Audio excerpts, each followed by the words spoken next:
बहुत से यूपीएससी के रिगार्डिंग हाइप क्रिएट किए जाते हैं। हो सकता है आपका एग्जाम क्लियर हो जाए और हो सकता है क्लियर ना हो, बट इसका मतलब ये नहीं कि मतलब आप किसी लायक नहीं है या फिर आपको लगता है कि जिंदगी खत्म हो जाती है। यूपीएससी की बियॉन्ड की दुनिया होती है और कई बार बहुत से लोग अच्छा करते हैं जो शायद एक क्वालिफाइड यूपीएससी कैंडिडेट भी नहीं कर पाते। मैं लबासना गया था, वहाँ पे मैंने एक स्टोरी सुनी थी। मतलब एक छोटी सी बच्ची थी जो 12वीं क्लास में थी और वो पढ़ना चाहती थी, आगे उसको पढ़ने नहीं दे रहा। मतलब एक रियल लाइफ की कहानी थी। तो उनके जो पेरेंट्स थे वो चाहते थे कि तुम यहीं रहो और थोड़ा रह के शादी वगैरह करो, ठीक है। तो वो बच्ची हमेशा रजिस्ट करती थी कि नहीं नहीं मुझे शादी नहीं करना है, मुझे पढ़ाई करनी है, मुझे पढ़ाई करना है। But at the same time उनके जो पेरेंट्स थे, खास करके माँ बाप और उनके भाई, वो किसी ना किसी तरीके से मतलब कन्विंस कर रहे थे कि वो शादी करें। Like it was a part of play but it was based on real story. और मैं वहाँ पर वो लड़की बना था actually, to play the role की पापा मेरी शादी मत कराइए एक्चुअली। और मैं रीजनिंग दे रहा था कि अरे भैया मुझे पढ़ा रहे हो आप, मुझे क्यों नहीं पढ़ा रहे। मतलब आप लोग चाहते हो कि बस बोलते रहते पराया धन, ऐसा नहीं होता एक्चुअली। तो वो वहाँ से वो जो चीजें होती है ना, वो मुझे पर्सनली ऐसा लगता है कि being in Jamia RC and university, I feel that कि वो ऐसा जनरली वो कई बार समाज की सच्चाई भी होती है कि आप चाहते हैं कि वो बच्चे तो ना पढ़े बट बच्चे आपके पढ़े।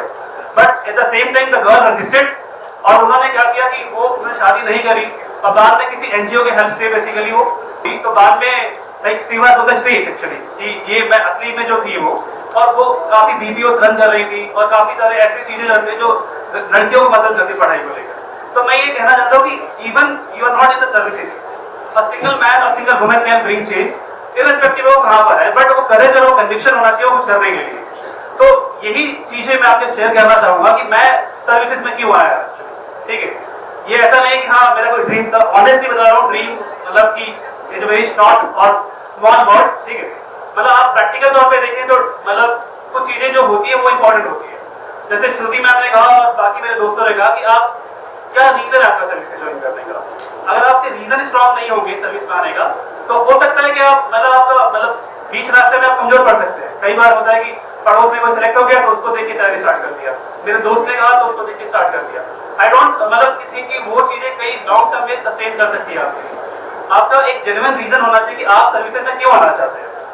मैं छोटे से एक मतलब बिहार, नॉर्थ वेस्ट बिहार में एक सीतामढ़ी डिस्ट्रिक्ट आता है, मैं वहां से आता हूँ, ठीक है। और वहां पे एक बहुत छोटा डिवीजन है, उसका नाम है बैतनिया, ठीक है। वहां पे एक गांव है, उसका नाम है पताही, ठीक है। तो उस गांव से मैं आता हूँ बेसिकली। और वहां पर जब मैं बिहार से दिल्ली आया था तो इट वाज ईयर 1998। तो 1998 में मैं दिल्ली आया और उसका रीजन था कहीं ना कहीं मतलब मेरी एजुकेशन एक्चुअली। मैं बहुत मतलब शैतान बदमाश टाइप का बच्चा था, पढ़ाई नहीं करता था और जबरदस्ती पढ़ाना पड़ता था मुझे, मतलब कोई भी इंटरेस्ट नहीं था पढ़ाई।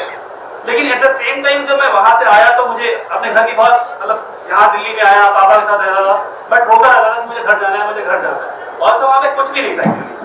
बट वहां से जब यहाँ आए तो चीजें याद आती थी कि दिल्ली में तो ऐसा है, दिल्ली में वैसा है, बट हमारे गाँव में ऐसा क्यों नहीं है। तो फॉर एग्जाम्पल सबसे ज्यादा मुझे वो करता था कि वहां पर मैं ऐसा नहीं सोचता था मुझे सर्विसेज में जाना है, बिल्कुल भी नहीं सोचता था। बट एक जनरल ऑब्जर्वेशन जो होता है ना, मैं बस वो बात कर रहा था कि जैसे फॉर एग्जाम्पल गाँव में पैर में चप्पल नहीं होता था, वो चप्पल होना बहुत प्रिविलेज होती थी कि हमारे पास चप्पल है पहनने के लिए। मतलब कोई चाहे लड़का हो चाहे लड़की हो, ठीक है। और लड़कियों को ज्यादा फेस करना पड़ता था क्योंकि अगर हमारे बिहार में कल्चर ये है कि सूट वूट का कल्चर कम होता है, वहाँ पे साड़ी का कल्चर ज्यादा होता है, इररिस्पेक्टिव ऑफ रिलीजन एक्चुअली कि कौन से धर्म से है वो मतलब नहीं होता है। वहाँ का कल्चर अलग है, वहाँ पे साड़ी ज्यादा चलती है। आप जनरली अब शायद ट्रेंड चेंज हो रहा है, बट मैं 1998 और 2000 के आसपास की बात करता हूँ। तो वहाँ पर जो औरतें होती थी वो सारी मतलब being a part of that bottom के अलावा ऊपर ब्लाउज जनरल के अंदर नहीं होती थी, वो ब्लाउज को साड़ी को स्ट्रैप कर लिया करती थी ऊपर, just to make the top को विजिबल ना हो, ठीक है।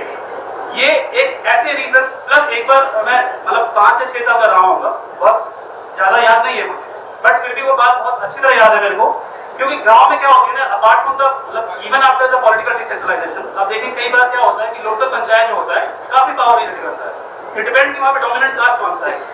तो वहाँ पर क्या होता था कि आप देखेंगे कि कई बार मतलब मैंने देखा झगड़ा हुआ, जब भी झगड़ा होता था गाँव में तो लोकल पंचायत बैठाई जाती है। वो वाली पंचायत थी जो पॉलिटिकली कॉन्स्टिट्यूशनली हमारी पंचायत होती, वो पंचायत जो लोकल लेवल पे गाँव बनाया करते हैं, जो खास करके पुराने जमाने के मतलब जो पावरफुल लैंडलॉर्ड होते थे जो अपनी लेगेसी को लेकर आगे चलते रहते थे। तो वहां पर एक बार जब मीटिंग हुई तो मैंने देखा कि एक औरत को उसके भाई के साथ झगड़ा हुआ और उस झगड़े में बेसिकली क्या हुआ कि एट द एंड उस औरत को ही जिम्मेदार ठहराया गया, वहां तक भी ठीक था, बट उसके बाद क्या हुआ कि ऐसा लाइक कि एक चप्पल पे थूक के एक्चुअली वो उसको चढ़वाया गया, वो वुमेन को। तो आई फेल्ट रियली बैड कि ऐसा क्यों हो रहा है कि, और मैं कुछ नहीं कर सकता था। रीजन ये कि मैं मतलब एक नॉर्मल सा इंसान और एक बहुत ही हम्बल घर से आ रहे हो आप, और आप वो पावरफुल लोगों से आप नहीं बैर कर सकते। आप क्यों ऐसा करेंगे? क्योंकि आप तो छोटे बच्चे हैं और आपके सामने जो बड़े बड़े लोग हैं वो कुछ बोल नहीं रहे हैं। तो ये एक मतलब ये सब चीजें ना कहीं दिमाग में रहती थी मेरे। बट उसके बाद मैं दिल्ली आया, और दिल्ली आया तो मतलब मैंने स्कूलिंग मतलब एक गवर्नमेंट स्कूल है सरोजनी नगर में, वहाँ से पढ़ाई करी है मैंने। पढ़ाई करने के बाद मुझे मतलब मेरे अब्बा, मेरा जामिया में घर है बुराकी रोड पे, बट मुझे पसंद नहीं आता था यहाँ पे आना, क्योंकि बसली में हमेशा से मल्टीकल्चरल स्पेस में रहा हूँ, तो मुझे वो ज़्यादा सही लगता था। तो मुझे यहाँ लगता था कि मैं यहाँ पे, मेरे सारे दोस्त वहाँ छूट गए, मैं यहाँ आना पड़ रहा है मुझे। और मेरी ग्रेजुएशन गुरु गोविंद सिंह इंद्रप्रस्थ यूनिवर्सिटी से हुई है मेरी, मैं मैकेनिकल एंड ऑटोमेशन इंजीनियर हूँ। तो वहाँ पर ऐसा लगता था कि मतलब कि यहाँ नहीं आता था। यहाँ से सीधा मैं कॉलेज के बाद, मैं घर से सुबह यहाँ से 7 बजे निकलता था, और कॉलेज से सीधा मैं सरोजनी नगर चला जाया करता था। और वहीं पर एक मतलब एक बच्चा होगा कि हमें मुजम्मिल नाम होगा, वो खड़ा वहाँ पर, ठीक है। तो इसके साथ मैं ऐसी बात, मतलब ये पढ़ने में उस टाइम अच्छा नहीं था मतलब, तो मैं एक्चुअली तो मैं ऐसे ही मतलब इसके साथ कई बार होता था कि जैसे यूज्ड टू पापा कई बार होता था कि गए वहाँ अपने वर्दी से रहो, तो पैसे चाहिए होते थे मुझे, तो स्कूल के बाद पैम्पलेट बांटता था मैं, जैसे एडमिशन आप एग्जाम खत्म हुआ तो पैम्पलेट बांटने चला जाया करता था। तो वहाँ पर मेरी मैथमेटिक्स बहुत अच्छी है मेरी एक्चुअली। तो जैसे ही बच्चे 12वीं क्लास के बच्चे आते थे बाहर, तो मैं उनका मैथ डाउट वगैरह सॉल्व कर देता था वहीं पर। तो वो अरे भैया आप तो पैम्पलेट बांट रहे हो, आपको कैसे पता? मैंने कहा छोड़ो इसको। तो उसी बीच में मतलब उसको बाहर बैठा के 8वीं क्लास में पढ़ाया जाता था मुझे मेरे को। तो ये सब बिल्कुल भी पढ़ाई में मन नहीं करता था, बट धीरे धीरे मैंने मतलब इसको पढ़ाना स्टार्ट किया। तो इसको देख के और बच्चे मुझे देखने मतलब आते थे कि चलो मासूम भाई के साथ पढ़ते हैं, तो मैं ऐसे ही पढ़ाता था, लाइक शौक है मेरा पढ़ाना एक्चुअली। तो वहां पर क्या हुआ कि एक बार इसके कुछ दोस्त आए कि चलो मतलब कि किसी कोचिंग वाले ने भेजा कि ये अच्छा पढ़ाते हैं, क्या पढ़ाते हैं। फिर वो मुझे टेस्ट करने के लिए आए, फिर वो दोबारा लौट के नहीं गए। वो 2 बच्चे थे, उनका नाम आजाद और एक और होगा शायद यहाँ पर आकाश, वो भी होगा, ठीक है। तो वो आई थिंक वो लौट के नहीं गए, and it was free actually, ठीक है। फिर उसके बाद बहुत बच्चे पढ़ गए एक्चुअली। तो मेरे एक दोस्त का रूम था जहाँ पढ़ाया करता था, उसका नाम शहाबुद्दीन एक्चुअली, वो बिहार में मुजफ्फरपुर का एक्चुअली। तो मैंने बोला कि यार तुम ऐसा, उसने मुझे बोला कि प्लीज आप ना इसको, यार मेरे भैया बोलते हैं तुम कहीं और देख लो। तो वो मेरा बहाना था सरोजनी नगर में रुकने का, तो मुझे बटला हाउस नहीं आना चाहिए था, ठीक है, ऐसा मन करता था उस टाइम। तो मैंने एक्चुअली बोला ठीक है बच्चों को कि भाई ऐसा करते हैं कि मैं तो शायद ऐसे कंटिन्यू नहीं कर पाऊंगा, क्योंकि दूसरे घर में कब तक पढ़ा है। तो उनके बच्चों ने ही बोला कि ऐसा करते हैं कि आप ना हम सब मिलके 100-200 रुपए करके एक रूम ले लेंगे रेंट पे, आप वहाँ पढ़ाना एक्चुअली। तो मैंने ठीक है चलो। तो मिलके इन लोगों ने 1400 रुपए में रेंट पे रूम लिया, वहाँ पढ़ाना स्टार्ट किया आपने, ठीक है। तो वहाँ पे जब और बच्चे बढ़ गए, काफी बच्चे बढ़ गए, तो लाइक मतलब मुझे लगा कि कुछ और करना चाहिए। तो मेरे पास ऑनेस्टली बता रहा हूँ, I had 0 rupees in my pocket उस टाइम पे भी, ठीक है। तो मेरा एक स्कूल का दोस्त था 8वीं क्लास में, मतलब काफी अच्छी खासी मेरी लड़ाई हुई थी उससे, बट दोस्त था वो। तो उसके पापा के पास गए, उसके पापा ने उसको बोला कि अंकल ऐसा है, आपके पास एक अच्छी जगह है, क्या आप मुझे दे सकते हैं पढ़ाने के लिए? तो अंकल ने बोला ठीक है मैं दे दूंगा तुम्हें, बट ऐसा करते हैं कुछ रेवेन्यू चाहिए मुझे। मैंने ठीक है रेवेन्यू तो दे देंगे। तो वी टुक द बिल्डिंग, मैंने बोला आप पूरा इन्वेस्ट कीजिए इसमें। मैंने उनको बोला कि आपको 30% दे देंगे, और जो पढ़ाने आया करता टीचर उनको 60% दिया करता, और 10% टोटल मेंटेनेंस दैट बिल्डिंग, वो वापस एक काम चले। तो उसके बाद इन लोगों को पढ़ाना स्टार्ट किया धीरे धीरे। तो Muzammil scored like more than 9 point CGPA in that 10th class और 12th क्लास, और he took like Zakir Hussain college से हिस्ट्री ऑनर्स रेगुलर एक्चुअली, ठीक है। और तो अभी वो BPSC की तैयारी कर रहा है, नेक्स्ट कब तक वो मतलब आगे करेगा, बट करेगा जरूर, ठीक है।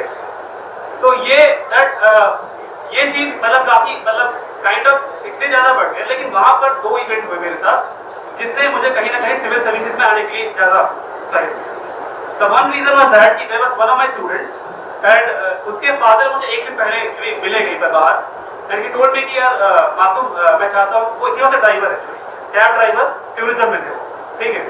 तो उन्होंने बोला कि मैं चाहता हूँ कि मेरा बेटा इंग्लिश सीखे, ठीक है, इंग्लिश सीखे, और ताकि वो, उनको ऐसा लगता था इंग्लिश सीखने के बाद क्या होता है कि कोचिंग में आप जो टूरिज्म इंडस्ट्री में अच्छी जॉब मिल जाती है। और बीइंग अ ड्राइवर उनके लिए बड़ी बात थी कि उनके बेटे को जॉब मिल जाती है और वो भी 30-40 हज़ार के आसपास, क्योंकि वो ऐसा लगता था कि वो दिल्ली से मसूरी, दिल्ली से शिमला यहाँ जाया करते। तो next day unfortunately the person, उनके फादर का इंतकाल हो गया और वो ग्रेव फैमिली से। तो मुझे समझ नहीं आया कि यार ये अचानक से कैसे हो गया। तो वो बच्चा आना बंद कर दिया ट्यूशन में। और मैं करता कहता था कि सामने एक्चुअली जहाँ पे जो जगह थी, एक तरफ स्लम थी और एक तरफ गवर्नमेंट कॉलोनी थी। तो जो गवर्नमेंट कॉलेज के बच्चे होते थे उनकी पेइंग कैपेसिटी ज़्यादा होती थी, तो वो फीस उनसे थोड़ी ज़्यादा होती थी, और जो स्लम थी उनकी फीस थोड़ी कम हुआ करती। तो आई यूज टू क्रॉस सब्सिडाइज कि आप ऐसे करें कि इधर से इधर हो जाए ताकि बैलेंस रहे, बच्चों को पढ़ने का मौका मिले सही। तो मेरा मकसद था सर्वजन रुकना है और कोई मकसद नहीं था मेरा, ठीक है। तो उसके बाद वो जब मैं घर गया, उसके बच्चे के घर गया, तो उसने बोला कि भैया actually I have to work, शायद वो मैकडी में काम करने के लिए प्लान करता था, ठीक है। और उसने बोला कि मैं मतलब नहीं कर पाऊंगा सर पढ़ाई वगैरह। तो मैंने बोला कि आपको पढ़ाई की क्या चिंता है पैसे की, यू डोंट हैव टू पे, आप आगे पढ़ाई करो। और वो बच्चा वुशु नेशनल लेवल पे खेलता था। वुशु समझते हैं आप? एक बॉक्सिंग टाइप का गेम होता है, साउथ ईस्ट एशिया में जनरली खेला जाता है। तो वुशु का इतना अच्छा प्लेयर था, बट अनफॉर्चुनेटली उसको छोड़ना पड़ा। बट हमने कोशिश करी वो पढ़ाई ना छोड़े, तो पढ़ाई उसने मतलब कंटिन्यू की बाद में आ।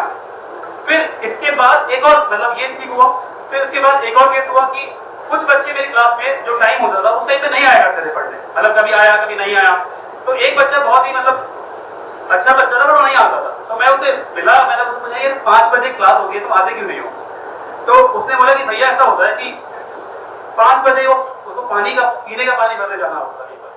पानी मतलब कि अगर सिर्फ पानी ज्यादा इंपॉर्टेंट था और पानी नहीं भरेगा तो